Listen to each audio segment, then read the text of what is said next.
niho twaronka runo rupapuro si rumwe ni nyinshi ariko ni protection twanditse ko marque de fabrique ou de commerce procès verbal ariko hariho kino kwita ubwete ruduha kino kwita protection ya marque Billman Boy aho berekana neza yuko yanzuye direction ya propriété industrielle yanzuye yuko iyi marque ya Billman Boy yegukira umuririmbyi Jadix biciye muri institution yitwa Master Music Records guhera itariki 27 z'ukwezi kw'icumi niho iryo kete batwandikira ko harageze igihe sohora amatriko inkofero mugabo umuntu akantelefona aho Jadix batubwiye ko ari we udandaza ama-t-shirt ya Billman Boy ego zana shitse kuri tere no wewe uri umusuma Billman Boy tuzi ya vrai si or James Billman Boy ya vrai mugaje mbaye umusuma nari ngiye muri crise ya manager namaze 4 mois nava mu nzu kubera Billman Boy naradepanse amafaranga menshi gushika no munsi nashobora kubona ngene ashobora kugaruka kubera guharanira Billman Boy.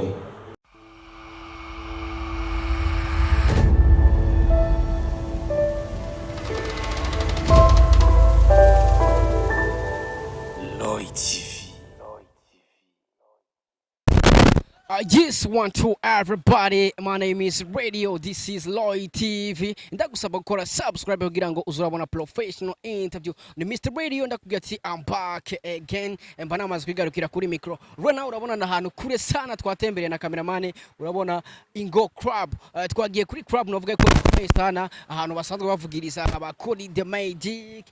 Ucebaza ati mbega twagiye mu biki. Right now rero twagiye muri press conference ya Jadix kuva muri Master Music. Afise byinshi ashaka kubwira abafana biwe, afise byinshi ashaka kuvuga kuri brand yiwe izi kwizina rya Billman Boy. Mwe tuzi yuko Kid Ku Double G once again na bafise brand yitwa Billman Boy. Right now rero today turaza kumenya ukuri kuri kamera uri kumena Alpha. Let's go bro.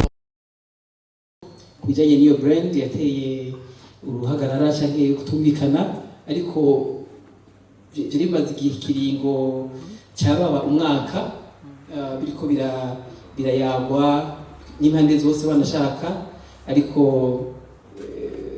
biri mu kino kwita mu awikro novuga donc ariko ubu novuga ko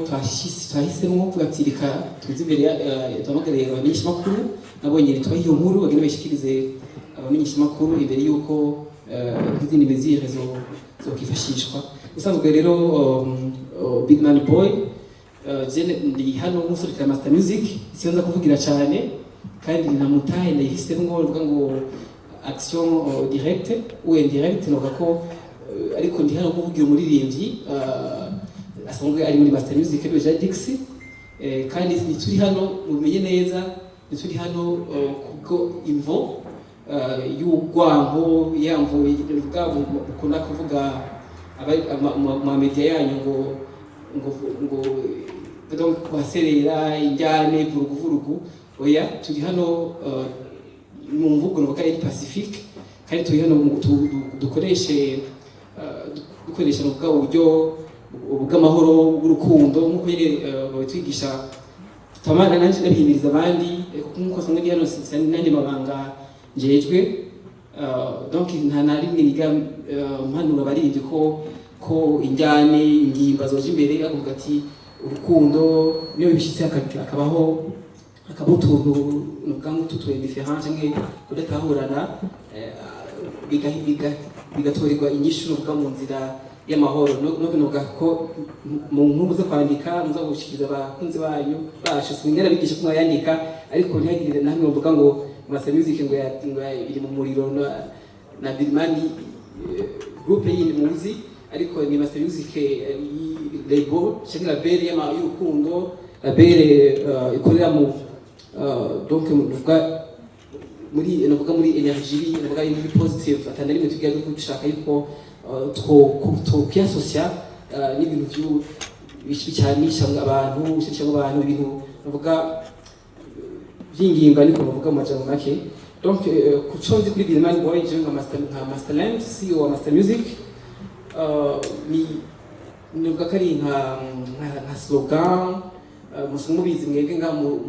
mwisi mafise mu slogan cyangwa ama tagline mukoresha iyo mu makuru radio zose na media yose afise ama slogan n'umuri birasha gukoresha ama slogan cyangwa ama signature akoresha iyo usanga mu definisa wariwe ari n'abandi bafise amalogo ariko bita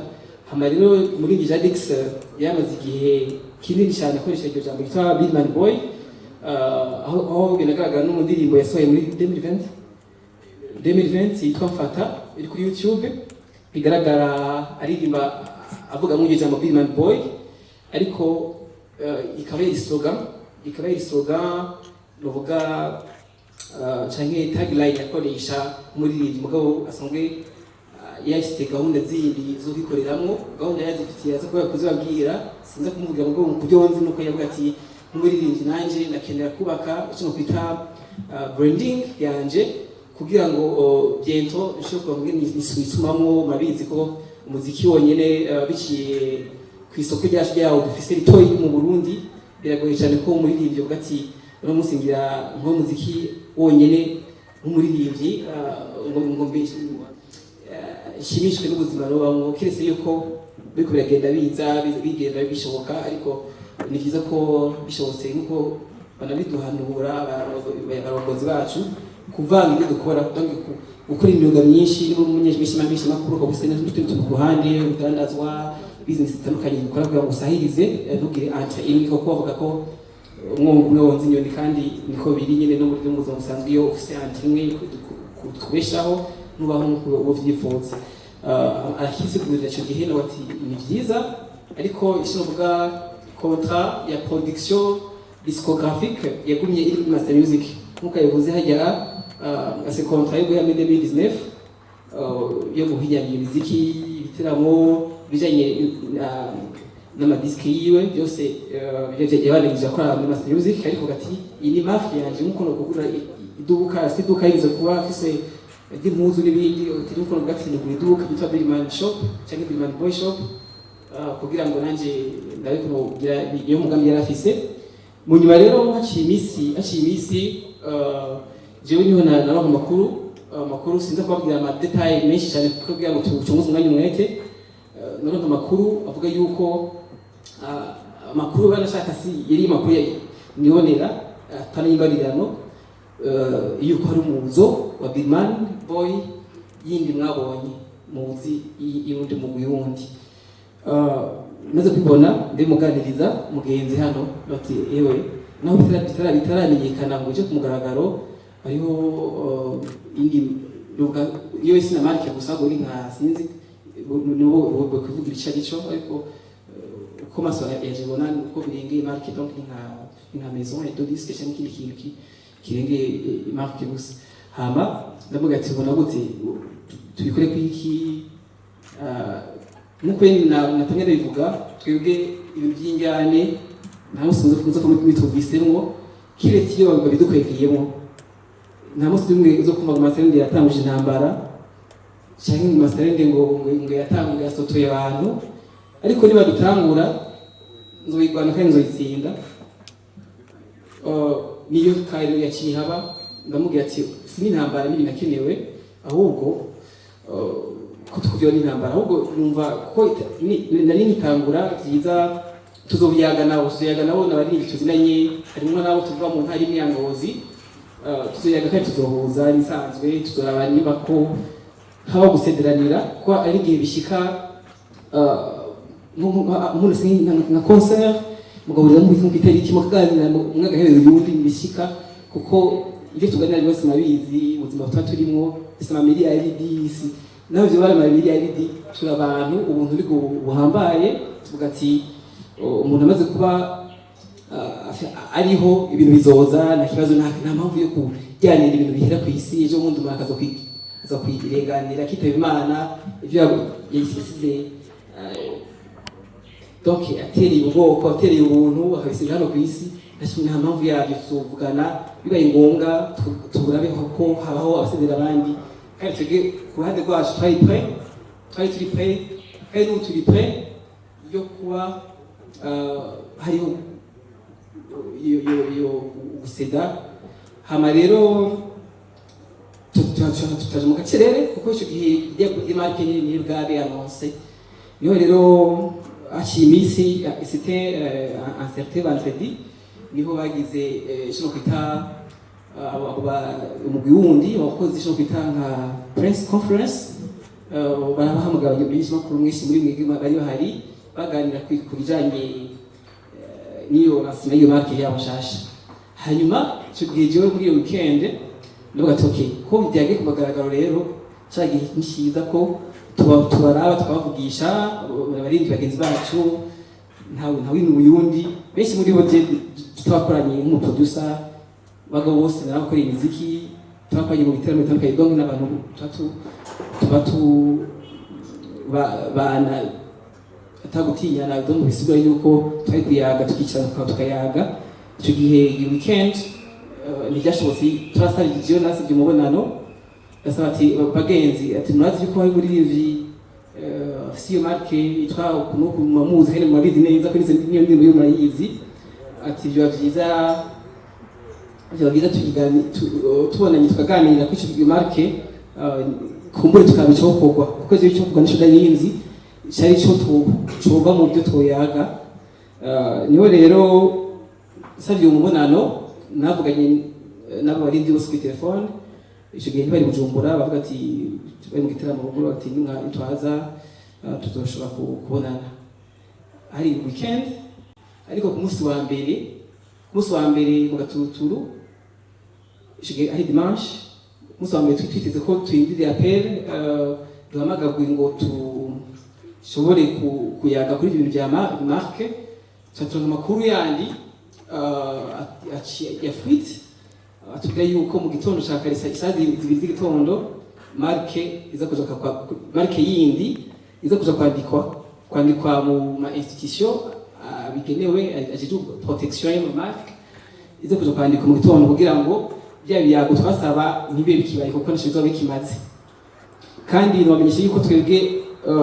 iyo tuba abantu bashaka kuko benshi mu bagize commentaire nazi kwikanye mugango mu gacerere bavuga ati naga Jadix the Black cyangwa abo muri Master Music kweri iki muvuga yuko iyo marke mufite ku uburenganzira mu gihe mutayandikishije mugamo mwumva ko nabwiye yuko twari tuzi neza kuva amezi abiri imbere yuko iyo marke ibalance yuko yari ihari iyo turi abantu bakunda ibintu by'injyane no kugiranira nabi no guteganya imitego tweko tubanguka kuja kwandikisha muri API ni 40 gusa ukanga kwandikire entreprise tukaza no kuyiproteja muri direction ya protection des marques muri ministère mugabo twabiretse tuvuga ati nibikene ko tuzokwandikisha mu gihe twoganira n'abagenzi bacu tukasanga bo bafite intérêt na capacité zo kubikoresha gusumba tushaka kuko n'ibyo wacu ni industry ni buja flavor ni bwakari bw'ubutaro twese tubega ko nta mpamvu rero yo kutabagura ahubwo twashobora guseta tukayinayigarekera banashaka nimba bo berekanye intérêt na volonté na capacité zo kuyiexploiter gusumbya amazina neza ko turi creatif amazina zishobora gukira menshi n'ibiki ariko amakuru yatubaje cyane cyo kintu bagera bamenyeshe amakuru twaronse mu gatumutse tugaye yuko mu gitondo marke iza kwandikisha kugira ngo habe cyo kwita kuhambyesanya yatubaje tukavuga undi twarindiriye amezi yose kugira ngo tuyage habeho donc novuga icyo kwita iyo session du Pacifique none bagenzi bacu siyo nzira bahisemo niho mugenzi rero uyu nyene Jadix ari kumwe n'abandi baririmbyi hamwe n'undi umuntu ajaje ibintu by'amategeko umwemeza y'iwacu bashi bagenda kuri ministère ya commerce mu gitondo barabika iyo nkuru batwaronse ari yo cyangwa ari igihuha ariko twamenyesha ko iyo nkuru nyene twasanze ariyo mu gitondo ca kare twasanze abo twifuza ko tuyaga bo bace bahahurira bagiye kwiyandikisha kugira ngo tube sans réseau. Icyo kintu cyatubabaza ati none gute ndasubira ndavugisha sinza kuvuga amazina ariko ndavugisha uruhande rwabo ndavuga ati bagenzi gute ko mushe mugira ibyo ari mu yashambira jambo ribi sinza kunababwiye ko je ma valeur mfise nta gutukana no gucoza na mfise nta n'ibyo nkenera mu buzima bwanje kuko nanishe bimaze umuntu yashambira jambo avuga ati twebwe ati reka kutugora n'ubudeshe umwanya twafise ibyo turimo hanyuma niho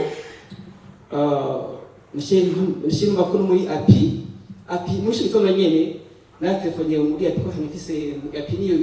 itwa ADB n'umwanya n'abadati yari abantu baje kwandikisha imuze ya mugabo baza kuza bagashikeye aza kuza mugabo twasaba iyo entreprise moto yandika kubera ni izina riri mu mpari ariko umwe mu bayobozi bo muri iyo agence ndababwiye icyavuga ati oya twebwe mushaka mwege muze mutangwe mwiyandikisha cyangwa mwatira no kuza abo baza kuza kandi turabandika ko twebwe naho abantu bo bari mu njyane utanguye naho bamusangisha hamwe ukanyishyura umuntu utanguye gushika niyo twandika naho tuba tuzi ko hari abandi bari barajyana abo bajyana twebwe kuri sentare bashobora kugenda kwitura ubutungane. Okay, nogatsinda twegene ubusanzwe nta tuza kwandikisha kuko iyo soni twahisemo tweko tukandikisha kera ahubwo reka tubiri uko biri niho saa 5 masaha imbere telefone abo nyene tugati abantu bashitse tugatubandika ati nta kibazo barandika icyo no kwita entreprise kugira ngo bahawe icyo no kuvuga registre de commerce hamwe na numero d'immatriculation fiscale ariyo NIF. Mugabo rero nkuko inkuru mwari suri nyuma nkuko bari bahuriye kuri ya ministère nababwira ije gukingira ama brevet umuyobozi cyangwa mu directeur ajejwe ibyo byo gukinga ama brevet ishavuga ati no turabonye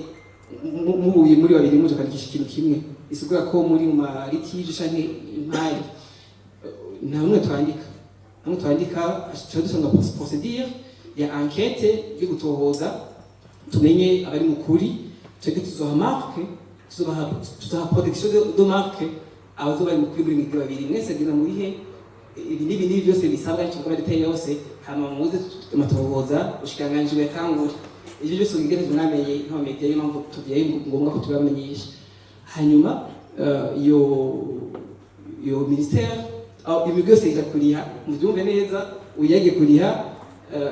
nabo batangura iyo procedure yo kurogendera ukuri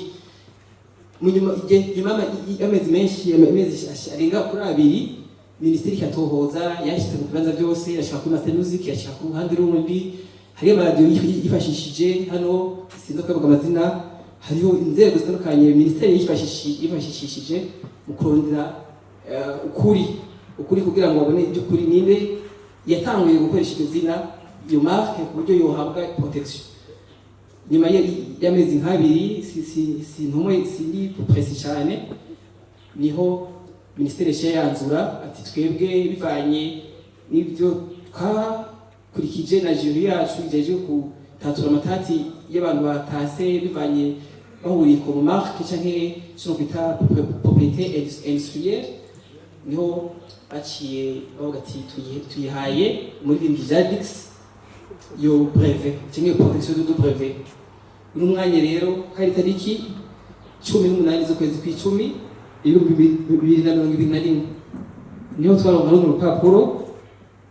si rumwe ni nyinshi ariko ni protection twanditse ko marque de fabrique ou de commerce procès verbal ariko hariho cyo kwita ubwete ruduha cyo kwita protection ya marque Biman Boy aho berekana neza yuko yanzuye direction ya propriété industrielle yanzuye yuko iyi marque ya Biman Boy yegukira umuririmbyi Jadix biciye muri institution yitwa Master Music Records. Guhera itariki 27 z'ukwezi kw'icumi niho iryo kete batwandikira ubushikiranganje bw'ubudandaji. Umugabo mwumva neza yuko ashigiye kirekire n'amezi arenga sinzi 8-7 kweri tutari twabibabwiye nisho mu kibaza ariko ndakenda kigira ko nakishura. Nababwiye twige valeur yacu n'ubuntu. Ubuntu nisho kintu cyane dushira imbere kandi ibi niko ndavuga ati ukuri guca mu ziko ni gusha yoze ukuri guca mu ziko ni gusha bashaka kuvuga ati ukuri na kuba guhagatiwe n'ibintu by'ingorane zitanzana gute kuzoguma rukuri nyene. However uko umuntu yo guhindura akagusiga amarangi kumari kwa kundi nyene. Donc twebwe twashe tugati okay uno munsi ubushikiranganje buratweguriye biciye muri mezo ya Master Music muri video yo Jadix bureguriye iyo marque Master Music. Twari dutangura ibijanye na commercialisation n'ibintu bitandukanye bijanye no kubyaza umusaruro, ariko jewe nk'umuyobozi cyangwa CEO wa Master Music narafashe ingingo yo kuvuga ati oya Jadix agorashina mubuza asime imipira nyinshi ishika amajana nashina mugati ayikure ku isoko kugira ngo twege tuze dukoreshe marque yejejwe. Donc iyi marque iri pop atangira neza irimo twatuma twamaze gutora umuti w'ikibazo. So ati n'ubundi duce muri ya nama natangura bwa mbere bigaferinga munsi n'ibyagenze tugikora etape ya kabiri y'inama nyene. Ndahamagara uno gitwa mu manager uruhande rundi wa kabiri, ndahamagara kandi nabo baririmbyi ariko ko ari babiri, ndahamagara n'undi muntu singa abahanura canke abafasha sinzi titre no yita no mwita ariko asanganye muri mitahe déjà c'est franche afise imitahe muri yo nyene yo marque yindi mugabo ya Birimani Boy nyene. Ico gihe ndagira bakwe hariyo icyabona kiri hano Christian Xavier nk'umushinga ntaye nk'umusaje hamwe n'uwaratwara ico gihe Ameka Denis Sedi Burundi ariwe Inenazwi Romeo. Ndabagira ati bakuru bacu turakeneye ko mutatora mutwumviriza kuva kuri ya valeur namye mvuga ati nidukundishaka impari n'amasentare n'ibindi dushe mu kiyago kandi abatwemerera duha umwanya kandi nabo bandi uko ari bane baritabira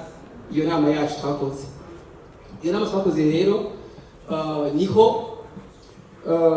niho twaganira byishaniye n'amaze muremure, ariko icyo twashitseko nuko twavuganye umusaje Christophe Severi yarari na Inenazwi Romeo tushaka kuri umwanzuro yuko tubahaye iminsi 3 niyo bisariye bobo yo kugenda kwiyumvira ikintu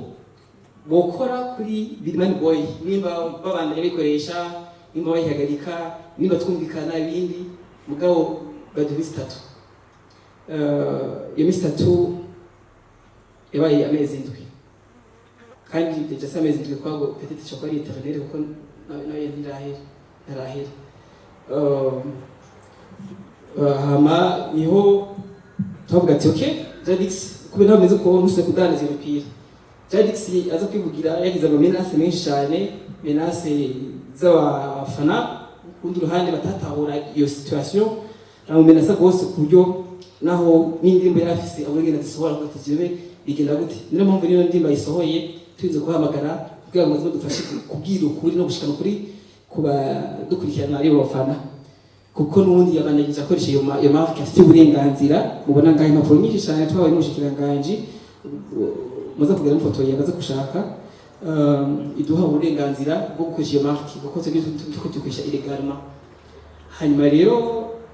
niho byageze aho kuri umwanya tugati bigenda gute. Hariho sinababwira feedback naronse, ariko ni feedback nuvuga yuko idatandukanye n'imwe ya mbere, ahubwo yerekana yuko atabushake by'ukuri buhari bw'uko kubaho kumvikana ngo tumenye ugumana brand ya Birman Boy burundu. Ariko rero twebwe nkuko amategeko atwemerera twari no gutangura kuvuga ati duguhera muri sentare cyuma sentare turondera ishakabaro n'ibindi turambega itature by'ukuri ninde abandanye ikoresha ku mugaragaro ege ibikorwa byakozwe muri kahise biri muri iyo marke ibyo bizoshiribana ya bikoresha ku isoko ega amahuveni yinjijwe n'abaririmbyi muri iyo marke kumbure tuvuga ko batafite uburenganzira mugabo n'ibindi mugaha kuri ubutunganyirize n'ubwo bujijwe bwo gutunganyiriza abantu kabuze tirika tugira abamenyesha makuru aho umuco ngene byagenze antuka gushika n'umwanya mwamaze kumenya kumva isura yose ngene yagenze kandi ko uno munsi licence itangwa n'ubushikiranganje ifise muri ndi cya Dixero ifise yemerewe na data y'Uburundi gukoresha iyo marque apana entreprise marque hama rero uno munsi rero ati bishobotse maze gutera ibyumviro cyangwa ibibazo hanyuma kindi naco mashano no gutuma ino science cyo gutuma n'ubundi byo bigayo twifuza ari bishoboka ugasanga ari nk'abafana babo babibonye bakabanura ati by'ukuri nk'abantu baririmbyi musangiye industry imwe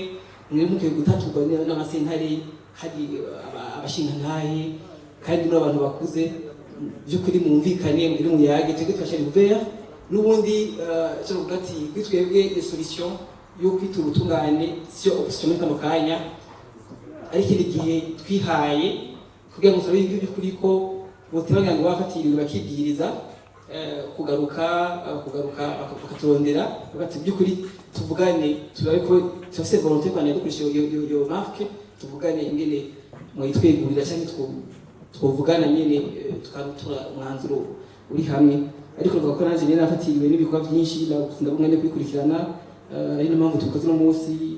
kuko by'akazi kanje muziki n'ibindi ariko ruvuga ko n'abanyine bafatiriwe kama kajya keza ko gusubira bakaturaba tugashobora kuvugana ingene Birman Boy yokoreshwa n'umugwi umwe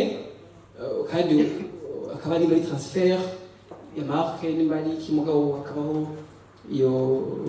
procedure pacifique mugabo byose byanse nubareza yuko namutakitwaza nubareza kutunganya uzotebuga bukifashishwa vuba cyane kera murakoze munyangane barana avuze byinshi mugabo uri kugira ngo singisho ico ntatahura n'abatahuza merci beaucoup.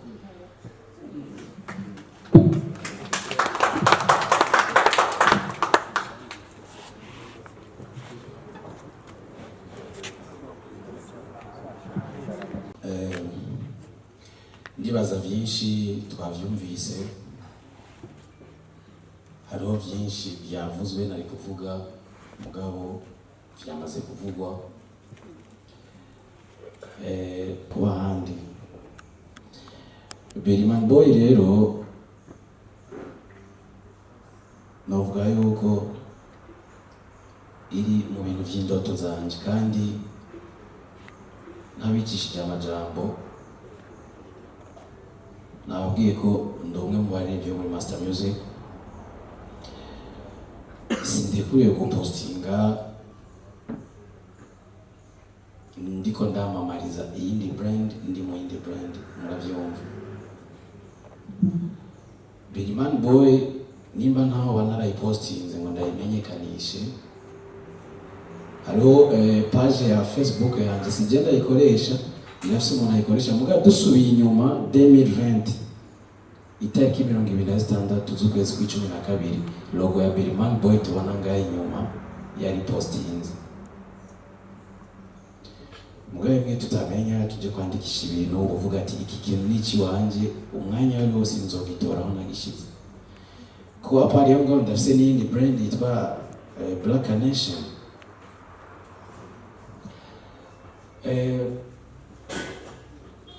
Masalen Vishi yabivuze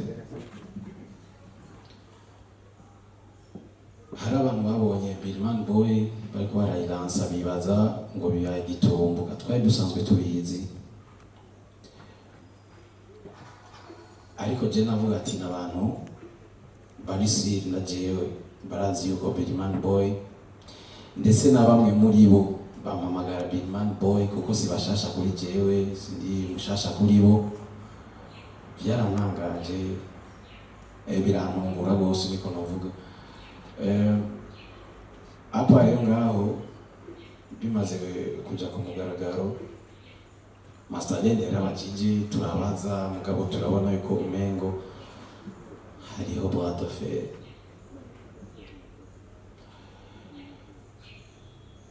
Je mu buzima bwanje ndakunda kwishofa cyane, mugabo icyo gihe sinabona yuko nshobora gutwara hejuru kuko nari nzi ko impera n'imperuka bitegeza kugenda neza biciye mu mwumvikano.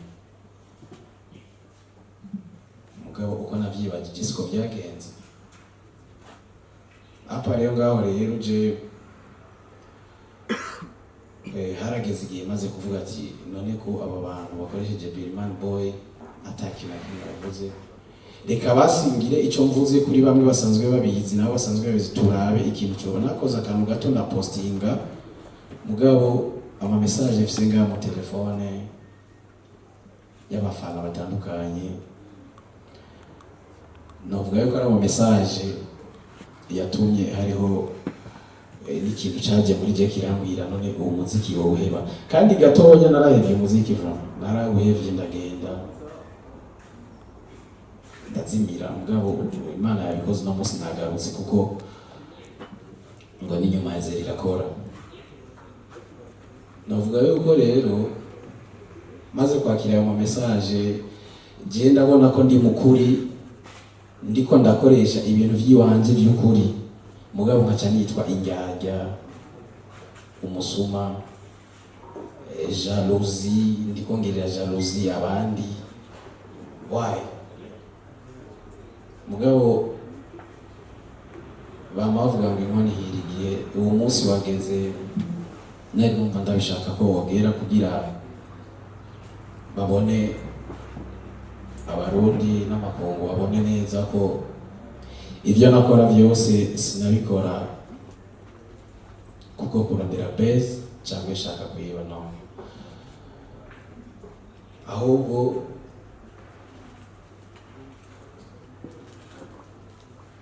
sinzi n'ingendo bisigura, sinzi n'ukuntu bisigura ko inyuma ngaho je naragwaye cyane, ko narakonsomye umwanya inguvu, ko mu nyuma nabonye ko ari ibintu biri serious. Twamaze kuvugana, tuzovugana, mugabo ndabona ko atayindi shwamfise.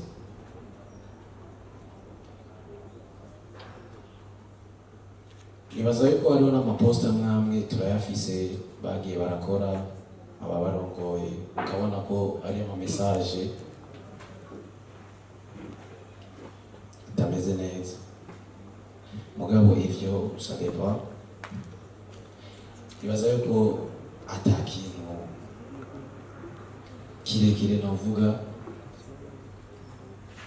atari kubona jewe abantu bariko barakoresha ikintu noba narakreye ata burenganzira bagifitiye, jewe nyene uburenganzira nitwa umusuma, narivye or naribwe. Bari bagerageje kubivuga yuko nitwaje ngaha kugira twitware, cyangwa dukoresha inguvu, cyangwa tugira iki, ariko habaye nk'ibyabaye kuko twaraganiriye nabo inbox babibabwiye, nta bantu bigeze babimenya, bigana bija hahandi twebwe tudashaka, navyo twifuza. Dukunda ibintu biciye mu muco, ibintu biri ku murongo. Byiza rero nibaza yuko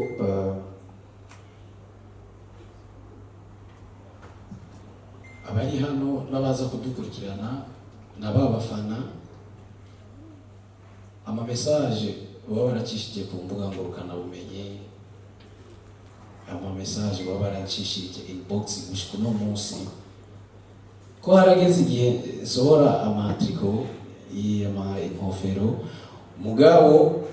umuntu akantelefona aho Jadix batubwiye ko ari we udandaza ama t-shirt ya Birman Boy ego zana shitse kuri tele no wewe uri umusuma Birman Boy tuzi ya vrai si or James Birman Boy ya vrai mugaje mbaye umusuma nari ngiye muri crise ya manager namaze 4 mois nava mu nzu kubera Birman Boy naradepanshije amafaranga menshi gushika no munsi nashobora kubona ngene ashobora kugaruka kubera guharanira Birman Boy. Ndakoresha Birman Boy kuva muri 2019 entre temps nibaza yuko benshi barabizi kandi barabitahura muga uno munsi kwimana ngiriye ubuntu nkiyumvira gusubira kuririmba iyo ngaruka nkavuga ati reka sohora indirimbo nka kumwe mpora ndabigenza atakintu mbize atakintu tuvuze vyari kuguma biboneka yuko Jadix ndomusuma mugabo goni ya mbere novuga ni iki uno mustoringa iyi post yo kumenyesha yuko tuzogira ico dushikirije imaze 3 jours ou 2 jours bari babifitiye uburenganzira bwo kuza kutuhagarika muga kubera atakintu na kimwe cemeza bafise imitahe irenze ariko navuga bari kuza press conference ntiyari kuba muga je kubera atanguvu mfise zo kubahagarika bizokurikirana uvuga ati leta n'umuvyeyi wa twese bazotumviriza mugaje sivyo nanifuza byinshi byavuzwe reka ngeze nga nkumbure ubutumwa nanzi ndazi ko buza kubageraho murakoze cyane rwose merci beaucoup murakoze Jadix ariko ndibaza icyatumye binzobe kari mu korogo none amezi ane mu nzu udasohoka abasanzwe nkora muri Buja FM nta bibazo byinshi mfise bigera kuri 3 harimo n'intererano mu kufilmura abantu shira n'amaguru murakoze abashiramo amaguru bakacandika ibindi turazi ngene dukora mubari ariko ibibazo byanje ni icambere n'intererano bwa mbere mwakoze kudutumira hama ibyo mwatubwiye n'abanyagihugu bazogerageza kuvyumva nkuko mwabitubwiye hama nabo bazogira ico bashikirije hama ico noterera Jadix ni nk'impanuro nuko ikindi gihe yiyumviriye ikintu vyoba vyiza ico kintu avuze ati ndashaka yuko kinshikana kure ni brand yanje kuyandikisha bari ikintu gikomeye cyane gusumba hakiri kare uti kubera ikimvuze uko nuko wavuze yuko waje kwandikisha brand yawe mu nyuma iyindi yamaze kugira conference de presse iyo waba wayandikishije kare nibaza yuko aho bishitse ngaha ntivyari kuwashika igituma bitari kuwashika ni bari kugenda kwandikisha bagasanga hariyo irindi zina deja ryamaze kwandikwa nibaza yuko api sinzi ngene ikora ariko nishobora kwandika brand zibiri zifise amazina co kimwe kandi zikora co kimwe niko nibaza ikindi naco Masterland yavuze yuko no muri ministeri bamaze kubaha urupapuro rwerekana yuko brand ari gwabo ari bo bafise uruhusha rwo kuyikoresha ari gwanyu niko navuze ikibazo kica kiza ngaho ministeri na api bikorana gute kugira ngo nimba urupapuro rusohotse ruvuye muri ministeri no muri api bari bafise urundi rupapuro rwemeza yuko brand ari yo muntu runaka kuko nimba Masterland yavuze yuko muri api brand zibiri zanditswe nimba izo brand zibiri zanditswe muri api nuko zose zifise ububasha bwo gukora imwe rero mu gihe babayugaye canke bayihagaritse nibaza yuko na ministeri ubwabo n'uruhara kuri bo kugira ngo babwire api ivyavuye muri ivyo biganiro byose mwakoze, hama iyo kopi nyene yo muri ministeri nibaza yuko n'abaririmbyi ubwabo nabo nyene bari kuba bayifise, kuko mu gihe batayifise vyogora nyene nabo boseda, ariko mu gihe baronse urupapuro rwemeza yuko brand ari y'umuntu runaka biroroshe, nico numva. Hama ica gatatu rero n'ikibazo ni Billyman Boy ya Double J na Kiriku baradutumiye nk'uko namwe mwadutumiye uno munsi. Conference de presse yarabaye, ibibazo twarabibajije, ndetse n'ubu hari abantu benshi bamaze kugura iyo mipira yanditseko Billyman Boy, nk'uko kwa Jadix naho nyene hari abantu benshi bamaze kugura iyo mipira yanditseko Billyman Boy. Uno munsi nubwo brand yo fudika yabariya canke iyo ariyo yose, mwebwe nka Master Music canke nka Jadix muri Billyman Boy mwamaze kuronka urupapuro rwa ministère, mutegekanya iki kugira ngo abo banyagihugu muriko murabwira uno munsi, kuko twebwe turamenyesha amakuru turaza kubishikana, batahure neza yuko umuco watanzwe w'ukuri n'uwabanaka, kuko mwe mushobora kutubwira ibi abandi bakatubwira ibindi, ariko umunyagihugu wewe niwaheza akumviriza amajambo y'abana bari akavuga ati wowe ukuri n'uwe, mwebwe murafise urupapuro mwabitweretse. Numva umengo musaba ministère yabaye urwo rupapuro yuko iyo kopi yoshikira aba artiste bandi, iyo kopi igashikira muri api, byari kuba navyiza yuko ino conference de presse yari gutegura ministère. Murakoze. Bishoboke hari ibintu tudafite uburenganzira. Ejo nkibona ibyo afishe nace na telefone ko mwumvise ko hari periode ya 7 mois baduhamagaye na president Kagame tumumvirize. Ijambo twashitse ko nibuka ibyo nababwiye ko ari kugira ngo ubutungane. Nibyo nahanga na Master Lenda mbwira ko press conference tukora akazi ubutungane tuzokora. Yarambwiye igituma yorganije press conference kugira ngo bijye bintu by'uko abafans batatahura neza ibyo ari byo bashobora kumubwira abanyaye runaka kumukubita bakiri ku mutwe azi ngo sebi batishoboye. Icyo gituma yiyumvire ko yogiriye press conference. Ikintu nari nifuza ntikiraba canke njya guteyenda parce que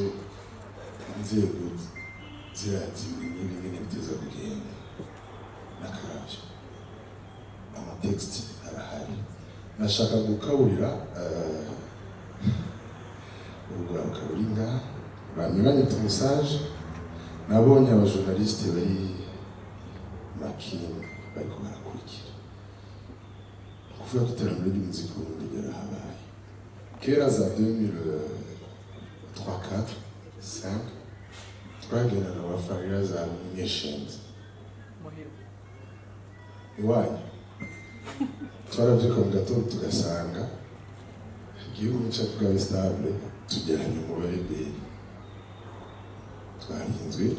2003 igihugu cyacu bwa stable batatugaburiye batanaduhebye tukatahazirayo.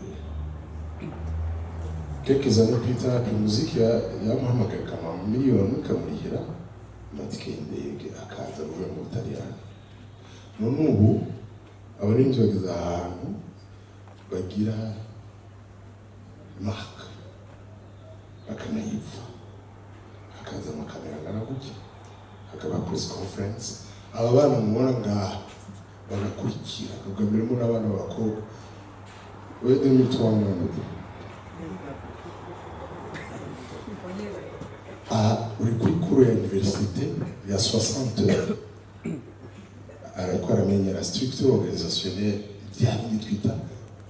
music industry. C'est bien ça, music industry. Bastarina nawe ivuga ati umuntu akitungwa utwo akora gusa yingunganya. Rero mu ijambo rimwe gitumye mpaguruka nashaka kubahanura d'abord yuko tutokwinjira mu byerekeye ubutungane. biranditswe. Ibyo turiko turakora iyo ashaka gukora ya 7 mois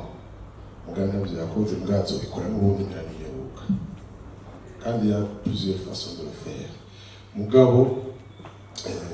tuvuge siriko ndinjira mu kazi ikiwawe ariko ndifuza yuko ibibazo biza kuvuzwa ntibibazo byo kuvuga ngo mbega ni ndafise raison nindategira mbega zogenda gute ama strategie ibyo ntibituraba kugira ngo bizi apapuro abandi batozizana batazizana twebwe justice hanyuma ubutungane busase birangire. Ibisigaye tukwiye kuganira ni ibindi bitajyanye n'ingingo ubutungane bugiye gufata. Kwaruko rero narinzi ko naza kuvuga nagize kuvuga kuko bisanzwe ndi mu journaliste w'abartiste bose ugiye atwayisagadura awadi iki mugabo nkandi aza kumbona hava yumvira ngo ndi les faits ce sont les faits kwa kugira ngo bahanwe kugira nabikurikiranye nashaka no gusaba kumviriza intango mugabo mpanura naba yuko bo fata umwanya wo kuja kuguhinza iki kibazo baradio bateza gutumbera hanyuma ubutungane buzohamagara ijya kote yindi barabe basubize ibintu mu buryo hanyuma birangira. Nta byinshi mvuga, urubanza rwa tuzindukanye hano nubwo ari ku mugoroba zari imanza zibiri ku ndirimbo nshasha ya Jadix ndetse na kino kibazo ca Birman Boy. Christian Xavier hari akagwa tuvuniye ariko yavuze kijanye n'ubutungane ntituzi nimba kino kibazo deja kiri mu butungane. Yabaza ko baza kunyishura kuko urumva ikibazo nimba kitarashika mu butungane kizanye hano kugira ngo duhereze umuco abakunzi b'umuziki w'u Burundi kugira ngo bumve ibintu biriko biraca kuko uko bwije turabona amatriko ngaho mwibarabara benshi bambaye iyi marke nyene tumvikana ko bakomeza gukora n'izindi triko umva Jadix arakora hanyuma no kuri kote ya Double J ndetse na Kiriko nabo nyene bagakora no kuvuga iki nka hamwe mwebwe mwavuze ko muri ministère bamaze kubegurira ino marke urumva Double J na Kiriko bahereye muri API urumva ageze muri ministère ntivyakomeje kino gihe nka hamwe bokomeza gukoresha triko canke rino zina canke ino marke mwahawe nka Jadix mwumva mweneyo hazoca hakurikira iki. Hama ikindi ikibazo wasohoye indirimbo nubwo ikibazo cyaciye kiba kirekire handi byari bikenewe yari nkoze twaciye tujya cyane ko nkoze kuri Birman Boy indirimbo yahize kuri channel ya YouTube logo indirimbo igitangura umengo sinayumvise mwe Birman Boy sinzi nimba wewe wayikoresheje mu ndirimbo yawe kandi kiri mu matati mumva haracyari yakantu mu ndirimbo zigiye gukurikira Birman Boy izokomeza kugaragara mu gihe muri ko murayikoresha muri babiri canke ugiye kubanza guhagarika hanyuma kugira ikibazo kive mu nzira. Murakoze. Ndashaka kubaza ikibazo Jadix mwavuze yuko Masterland yavuze ko gihe mwariko muragira ibiganiro mumaze gushika mwasanze ko mwumvise ko bamaze bo gushika ndavuga abandi ba Birman Boy bari bamaze gushika bo kuyandikisha aho Masterland ya telefone aho muri API bakababwira ati twebwe abazijya mbere aribo tuza kwandika mbega ko Jadix yabona ko bobo bafise inzira yo kuja kwandikisha mwe habuze iki kugira ntimuje kwandikisha mugihe mwari muzi yuko muri kino gihe ikintu cose naho mwumva ati bari bashobora kukidutwara ikintu cose n'amategeko niyo muri ko muravuga ati ikintu uyu muntu yakintwaye bagusaba igipapuro canditse ni giki cabatumye ntimugende mwebwe bya mbere mwabimenye kare ko bagomba kuvyandikisha mugihe mwari mwamenye yuko batarashikayo. Ikibazo ca kabiri ushaka kubaza mbega hamwe Birman Boy bandi bamaze kwemera ibiganiro kavuga ati Birman Boy turayihebye turayibahebeye Birman Boy kuri Jadix tuyitege kwiki nka Browning canke nka izokora gute mu gihe wamaze wowe wabicishijemo ati gukoresha cancan uri mu yindi rebo bizogora cyane nkuko Edson yarabivuze ati no mu ndirimbo mengo sinayumvisemo Birman Boy kuri Jadix nihe shusho yindi zoca tumumuhanamo mu gihe bayiguhewe. Merci. Urakoze na Imana ari hanga ariko byari bikeneye umuco kwemeza ko n'abanyagihugu bashobora kugira kimita frequent questions, frequent asked questions. Kenshi abantu turafise psychology kwiyumvira uburyo bumwe usanga ibibazo kenshi byaseye ariko hariho n'ubugene n'ishuza zitegekanije ubwa ngo twishyure mu kibunga neza ko izo nyishura abafana basibazo nk'ibyo zizobashikira kandi zikabafasha. Hari ikibazo cyane po gisani n'icya Elodie abajije ati mbega kubera iki yatanga avuga ati mwe kwiyandikisha kare kugira ngo abandi bagiye kwiyandikisha basange yanditse Elodie navuga ati kubera iki mweho mutashyira mu wanguka muyandikishe, ariko nababwiye muri bwa buntu dufise je nkanje mu visionnaire mu Master Music ntabwo twiteze iterambere ry'umuziki wacu ubuzima bwacu muri Birimani Boy, ariko twiteze iterambere ry'umuziki wacu n'igihugu cyacu ibyo tuzotereramo biciye mu maboko yacu, umuhogo Imana yaduhaye ubwenge n'ibyo donc niho twiteze bisigwa kuri umunsi naho Birimani Boy tutari tuyifise ni kuvuga Jadix kuko deja niwe afise iyo brand mu minwe, ariko nuvuga ko naho itobi hari iyo brand ubuzima burabandanya, naho Jadix yohindura izina kitwa Juma ashaka kuririmba les idées akabandanya n'ubundi ari uwo yobaye kuko nibaza ko n'amazina bagiye batwita soko ngo ari appropriate cyane kuri twebwe, arega aba yivire nk'umukabari akashaka ati narayimborewe Pascal nowe ni izina bakwisuko nyine mugabo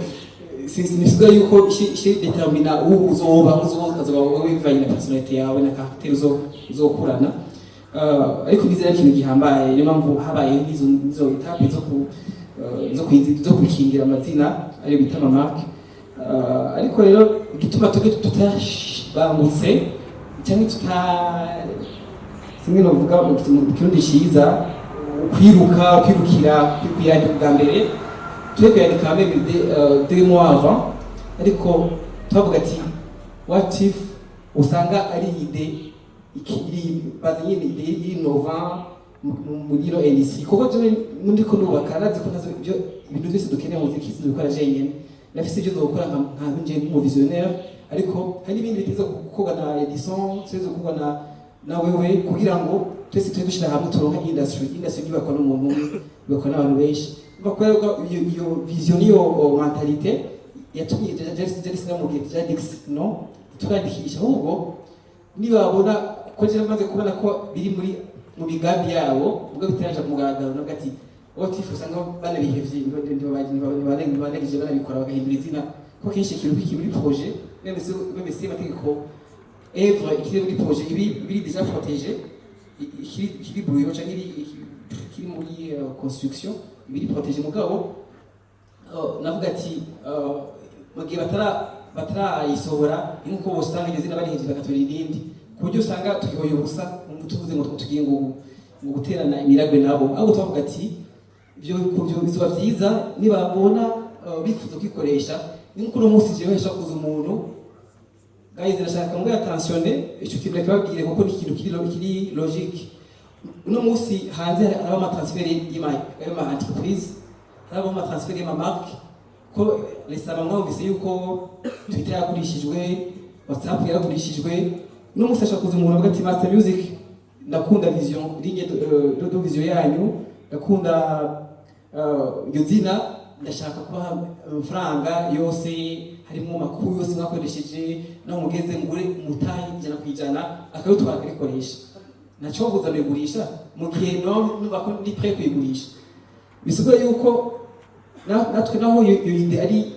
yatanguwe n'umuntu kanaka bivuze ko umuntu yishima akayikoresha, ari nayo option twari twiyibagije gutwebwe ati niba bayishimye kwikoresha bazotwegera habeho biganiro bibe ngombwa niba tubaye intéressé ni na offre botuha ko ni shoko business yanyu kwa amical tuyibasidere bayikoresha nkuko no musi nababwiye ndashaka kugurisha Master Music, ndashaka kugurisha sinzi ngango na Master End ndashaka kugurisha sinzi kese ko ibyo ririmo hali cyane ni physique ni ADN afishing kiragoye mugabo umuntu ashaka kuza kugura imitaye Master End yose batejewe nje ngiye kuba mu producteur wawe 100% n'ingene uzobyama nije uzobimenya abariguze kuko exploitation yayo niwe yayimenya muri mazi kaya yuwita Britney Spears murayizi kayiwe yizagiwe giwe ry'umuziki ariko kugira ngo anahitemo kuvyara ari no kwisabira uruhusha kandi ari umuntu physique nuko ko rero ibyo byo marque akanayishishishijemo ibintu bisanzwe umuntu yashimye kuri social ashaka mu partenaire ashaka mu investisseur ashaka kandi no kugura marque izina kwijana ariko kandi twibutibaza ko bashobora kutuproposa abo baje bandi kandi tugati ko atari aba iyo dusha umutima w'ubukunzi bw'inda tukandikisha aba ati nibaza tugurire menshi twese bandi bende gushaka iyo twese turakenye guys na marasa miliyari twebwe yego tukubwira aba miliyoneri duke mugabo narashikana muri yaridi namwashikana ngango ni miliyoni 100 bisigo yuko ntawo tuvuga ati okay aha ni kugira ngo nitobatega ibitego ahubwo tuzokumvikana bisanzwe verbalement amicalement dushobore kumvikana batwenterashije twibahe ariko mumva yuko twararindiriye kugira ngo bigende neza kuko n'abanyine barizi ko nenda bizi avant yuko bariko barabikora n'uwo munsi nyene wa lendi twe dufite capacité ari muri menyesha makuru ngaha navuze izina mugabo ari novuga témoin aradi neza yuko hageze isaha 3 saa 4 marque muri apirata yandika si marque nako mumbabarire kandi dutandukanye ibyo bintu marque na entreprise bitandukanye mugabo nta entreprise ishobora kwitiranwa na marque ahandi hantu izina rimwe dufate singange publicité mugabo dufate Coca-Cola ni marque iri universelle ntabwo umuntu yashaza kuvuga ngo jaje umwana muri ngitanditse ngo yandike mu Coca-Cola ngo mu Burundi umva ibyo bibaho donc marque iteza kuba imwe na entreprise ko ibyo biteza kuba imwe ari nayo mpamvu n'umunsi ibi bihari bitanezereje kuba yakoreshwa habiri kuko ni ibintu bitari logique mugabo nibaza ko bizotora inyishu ikagira umwe ayitirirwa aribajije ngo ntabwo nagira kandi ndabaha umuco yuko muri nagira ndabaha umuco ko muri iyo itapi niyo ni ex-api ko umunsi yitwa ADB ntibandika marque bandika entreprise bakayiha ni chaque société cyangwa coopérative ndetse no société bakayiha icyo bavuze NIF na RC nico bahaye no munsi umugwi wundi ufise entreprise yitwa Bilimani Boy yanditswe ku gihe navyumva ariko mu kwezi kw'icumi ubushikiranganje bujejwe ubudandaji kandi nibaza ko usanga buri hejuru ya ADB bwanzuye gutanga utilisation canke exploitation ya marque yitwa Bilimani Boy ku yundi mugwi ikibazo cya biporongo mbega ngo kweki ngo bagize gutya ngo mbega ngo bakorana gute sinumvugizwa apishe kwa ministère sinzi ingene leta inzego zayo zikominikana ngo bakominikane kugira ngo niba hari base de données basho konsita mu ministère yose na Jonzi bya umuzibazo bushikanganje ariko ico gishosho nuko ata entreprise ishobora kugira izina rya marque iri ahandi hantu nimba uno munsi hariho dufate ingo nuko ari ijambo ry'urusangi amajambo y'urusangi usanga binagoye ko umuntu yitirira mu Burundi intara ariko nubwo yuko uno munsi itatugeze ko itadeliwe niyo yuko hariho entreprise yitwa Bilimani Boy akabaho na marque depose yitwa Bilimani Boy kandi zirapartner ku bantu batandukanye sigira mvuge rero uno munsi ngo ndiri mukuri nanje bwanje sinovugira jari singa ndiri mukuri ngo niki kumbure ko ubutungane kubera ibiyamo nabanyishije ko twagerageje kurema approche atandukanye n'irya réussisa tubaze kumbure ko ubutungane bwo gushobora kuvuga ati bagenzi twanzuye yuko ino marque ari ya kanaka mugabo bibaza ko ubutungane nabwo yibuzo consulta document yatanzwe n'umushikiranganje bw'igihugu ikana agence y'igihugu mugabo mumve ibyo bintu bibiri ampleur bifise agence na ministère mu byumve ko bitandukanye ikibazo cya Bipro na Erode mugabo shiki vaste mumva ariko no kwana nagitevye ko mugabo imvo nyamukuru yatumye twebwe tutandikisha bwa mbere nuko atabuntu bw'usimbira hamwe dukoreramo, nuko atabintu by'umutima mubi n'inzigo dushira imbere. Tuvuga ati tudashira imbere kumvikana kuva se iterambere ry'igihugu cyacu, uzoba ari mieux placé kubikora azobikora kandi bikore neza kandi tumushigikire tunamwizagire dushobore kwimuha Pacifique bamubwira ibyo biba tweterashije yuko ari mieux placé ase capacité zo gushobora zo kuyigira ikintu n'icyo twitwa cyangwa icyo Jadix yarota gukora. Ministère yari kubwira abaririmbyi ngo umugwi wa kabiri ikawumenyesha ko yasohoye brevet. Nasubiye kuvuga ko Ministère y'Ubukora bwayo ntuza kuyivugira, ariko ico cyose nuko jewe nkanje mu byo nayinjejwe n'ibyo nayishoboye, nashoboye gutanga iyi kopi kuri manager wabo baririmbyi babiri. Natanze kopi arayifise neza, arafise kopi no kuba kumbure barashoboye no kwinyoha izo procedure zindi zo kumvikana kumbure ko ariho impamvu nyine yavuye kuri hagati yabo bashe kwanzura. Ikindi kibazo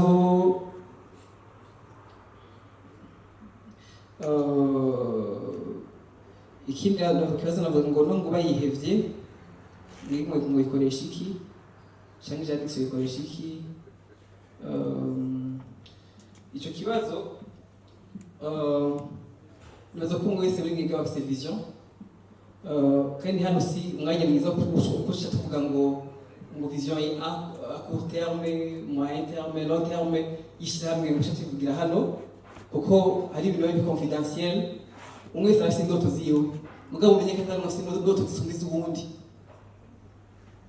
Nimba ufite indoto yawe ufite kino kuntu uvuga ati plafo y'iyo ndoto aho ushaka kwishikana kandi na impact na resultat izozana iyo ndoto yawe, nakagira umuntu yakuminimiza akubwira ko ufite indoto ntoya. Mwese afite indoto ziwe ariko bibanye na impact zizokora ku isi cyangwa resultat inyuma yo kubona ibyabaye, niyo umuntu ashaka kugisha tujye mu rubuga wundi yagize indoto nini kuko yafashije isi yose, yakoze umuti, yakoze clinique, yakoze invention nini. Ariko twebwe tuvuga ko indoto dufise turayizeye nkanje nka Masterland, ariko na Jadix nuvuga initiateur w'iyo ide cyangwa w'iyo izina rya Birman Boy yarafise how yifuza kuyiexploiter. Sibyo tutaje kuvugira hano, ariko kumbure ko bayihevye hoboneka icyo yikoza wiyubwiwe cyoboneka, kandi kumbure ko coba kiri beta kuri we no gusatisfaiza ama ambition bafise kuri kandi kirahambaye kuko emotionnellement iyo umuntu yibasa ikintu abagifise ko duha abagifise ko ingene ashaka ko comera, kiretse mu gihe yagitanze akagiha abandi ngo bagikoreshe uko ukundi. Sinzi ikibazo cya bodyguard cy'umutekano kirahambaye mu kintu naco cya marque déposée mugabo kandi swinyo mu gati ministère uko yakoze nayishimira cyane kuko hariho uruhande rw'abantu sinovuga ngo iyo hari ngimba abantu bakenda bagwana hariho kutumvikana abyumva mugabo n'ubundi yumvira yuko afite ingufu nyinshi yoshobora nko kubita uwundi mu mutoyi wiwe mugibogwana, ari naho abana hariho bamwe usanga bitora bagasindira abandi bati ubyogore ndagudode. Ubona ibyo birashoboka, mugabo mu gihe turi mu gihugu hakora amategeko nta mukuru nta muto bose bafite amaduwa angana nk'aba citoyen b'igihugu kandi nk'abantu. Donc icyo gihe nkuko kisa bivuze cyakora amatext yanditswe agasomwa akaraba ati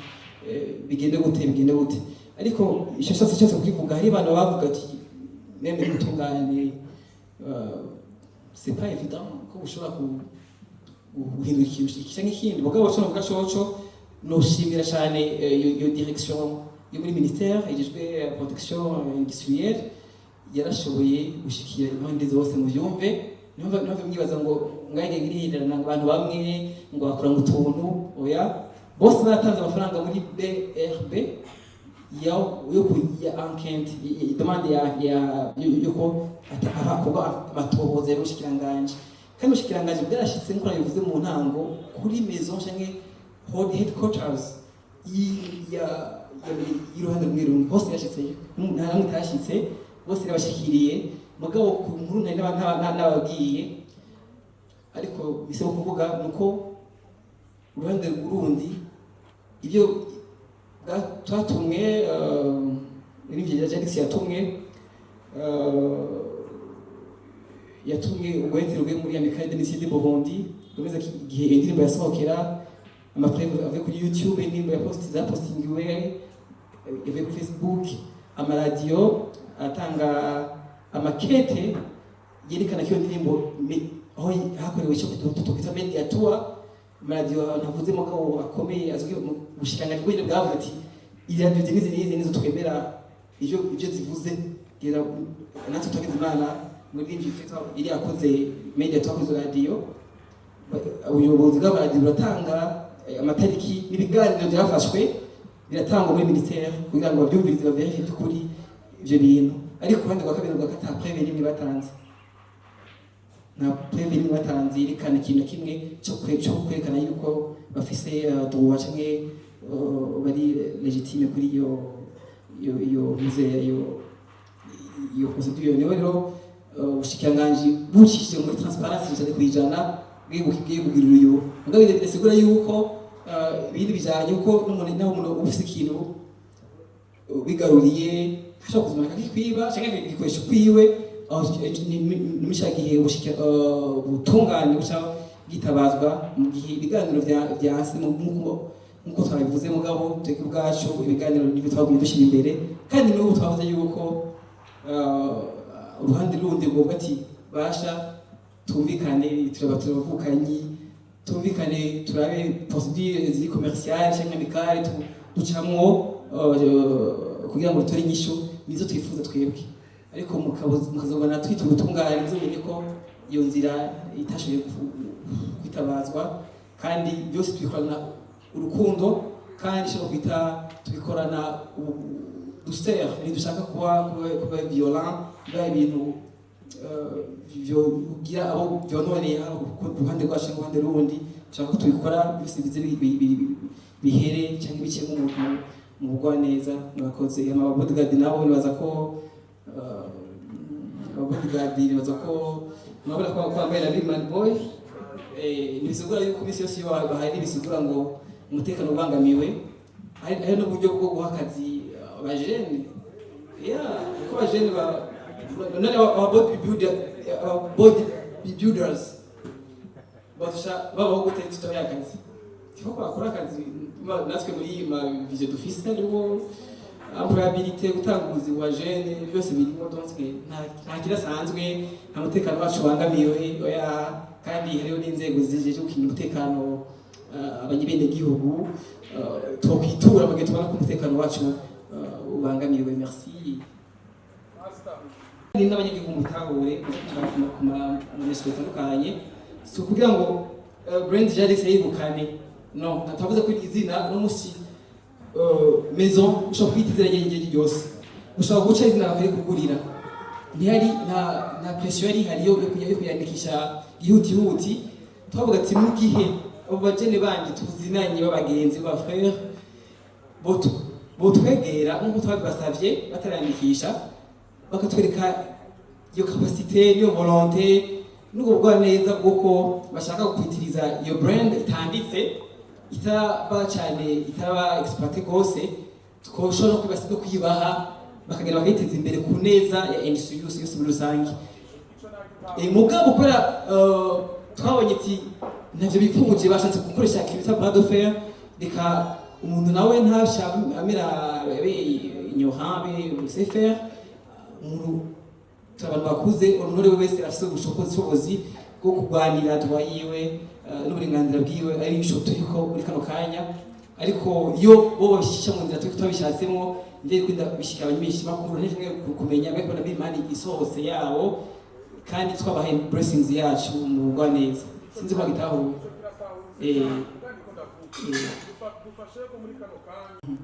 bisigura yuko Jadix atari kwandikisha Billman Ball yaje kuyandikisha kubera haje iyindi urumva icyo niko ndavuga ni mwana wawe mwumvirize gato icyo niko ndavuga ni yanavuze yuko afite kama ni Jadix Black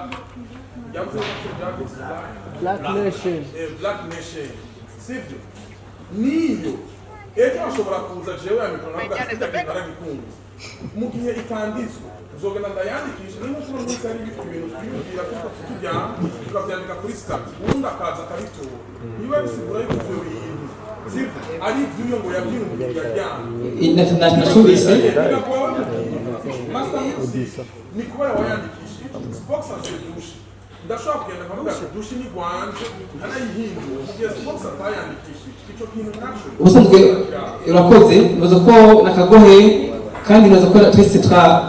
nuko barabibonye mbere y'uko utangura amaprocedure yo gukoresha ikintu ni byiza ko ducaho yagenewe tumenyekisha kwemeza ko dufise umuco wo gukorera mu kintu twita informalite muri no industry yacu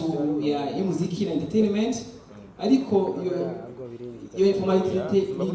ni kwa kurenganzira ufise kuko murazi yuko ababisha bakunda kwitwaza guhemuka kugira ngo batobanditse ubwo uno munsi ari cyo no kwita contrat verbal nawe uno munsi umuntu mwumvikanye ikintu ku munwa atacanditse ubushamanza bashobora kubatatura akabatumira ibintu nabyumvikanye hari abantu babyumva donc bisubira ko umuntu mu gihe atobaye arabapre kuko nibuke neza yuko umuntu mu gushinga entreprise abe prêt yo kuja kuyandikisha ko mwibuke neza yuko iyo wandikisha entreprise muri API cyangwa muri ADB ucutangura guhera uwo munsi guharurirwa gutanga ikori bisigura ko ikori naryo uritanga kuri impôt sur bénéfice ku cyo winjije ushake umwaka cyangwa igihe kikanaka mu mwumvikanye na OBR icyo gihe rero ari igihe muri muntu kanaka ashobora kuba afite ide akaba yikoresha tikanekoreshe abantu baboneka ihari kugira ngo urege n'usura yumvira kwikoresha mugabo utaraba paye ati ngira ntanguze entreprise no musi n'abapaye bari bisigura yuko abantu bose bashobandikisha n'usi mu busimbira hamwe bandikisha ibintu mugabo hari amapaye bashobora kwerekana ko umuntu yibwe umuntu yarenganijwe meme atarandikishije ayo kandi no musi naho batega babyandikishije mugabo ubutungane cyangwa ubutungane bwo muri ministeri bwashoboye kumenya ninde akwiye kuyihabwa cyangwa kuyimwa donc nivuga ati rero ubuntu turange mu Warundi nushobora ngo kanaka mu kinyuma yaje yo kuzungurukana nisho bimaze guko hari n'igihe umuntu avuga ati jewe sinde après yo kuja kwandikisha entreprise yanje kubera ama-préalable yose ataraba disponible ngo ishobore gutangura gukora sikoza kuba atebwa yandikisha kumbure yo kwandikisha 2023 2022 bivana mugabo nakagohe yo kumuyoboga ati ni byiza cyane guproteja biragufasha kwirinda ingwara nk'enizo nuvuga ko interano yawe iri important pour merci beaucoup nazo gise afise kajamba za ku abagiye imbere ko tumugenda tumambe merci nkuko bivuze singimba n'ubundi nituyinga ngo dutate ngo dufite amashati ama shambikanye ko bavuga iyo basaje muri ko bazofasha naho ubise yuko Joyce Mwendi no munsi surukira mikari muri mairie ya Bujumbura ariko n'ampamvu nani ibintu byose nditwara mu byo umushinga niko umushinga nayo bisaba banganjejwe sinabonjejwe ariko bikare ndifise uburenganzira bwo gufatira ingingo cyangwa guhanura umuntu atari mu mambere wayo même si ari byiza ko bari bose baba mambere bayo kuko hari ama avantage bagira iyo bari donc amikindi naco kijanye na marque gese kembe kibazo yabajije cyane kiri important ngo bega ngo kwakoresheje ngo entreprise nawo gukoresha marque nimwekosha mwese yashwitwaye ari no muntu yize kwitiranya abenga shopera ya metro nyene yavuze ngo umuntu ashaka kwitwa ami isi muri jana mwese mukitwa ami isi kandi mukaba mugaribaza yuko muri cadre ya business cyangwa ibintu biri ama entreprise n'ibikunda kuko umuntu adandaza visibilité mushobora kuzo brandinga buja FM ngaha undi nawe yashaka brandinga ku ruhande zose zitwa kumwe icyo gihe ashaka confusion mu bakiriya niba ari nayo mpamvu ari byiza kandi ari ngombwa bitegezwa kugenda kwa nyine ko hariho umwe yisigarana tugere turi ouvert nk'abaririmbyi y'ubuntu nk'abadandaza abikora utwabo gushikirana nabo tugatora solution iri pacifique iduha ibintu bidufasha jesezureye kaja mukanya ngira mvuge ko ivyase misavye ngo mugire ngo conclusion sindi hano nk'umucamanza cyangwa nk'umuvugizo ngo jadix ariko naje hano nk'umu propriétaire wiwe muri Master Music ari CEO asanzwe yari arimwo kandi yabaye impliqué mu bibazo sininde byifuza ko no bijamwo ngonze kubivuga ko ariko byabaye ngombwa nkuko sangwe mfise responsabilité negezwa kwa sima ni mpamvu ndi hano donc nagira umuntu aza kunya social n'impari z'inzira ziriya ama tugira amahoro mwakoze cyane imana ibahezagire kuza je nibaza yuko byinshi byavuzwe intego yanje nijyanye Bigman Boy nijyangira ubu nibaze bahigure tuyibahe nibahigura tutoyibaha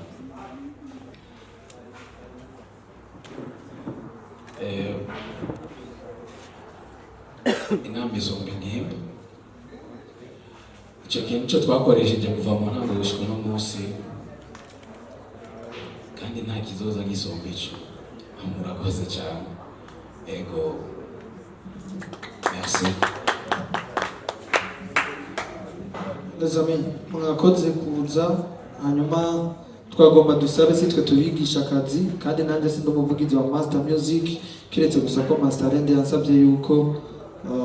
uno munsi nohagarara ngaha muraza kuraba amatitre muza kugira nimahave kuko byose niho bipfira ntitubigishe uko mukora hanyuma Birman Boy abantu tuva ruguru twashikiriwe bahora badutuka none basigaye batugwanira nagomba rero nsabe ntimwibagire nuko yasohoye indirimbo nshasha ntimuherere gusa muri Birman Boy arakeneye ibiganiro arakeneye support mwakoze kuza mwakoze kwihangana Monka Ami Pro the M's umbabarire cyane umbabarire sinakwatsa ijambo ariko hariho umwanya biba ugasanga birakenewe murakoze cyane imana ibahezagire bye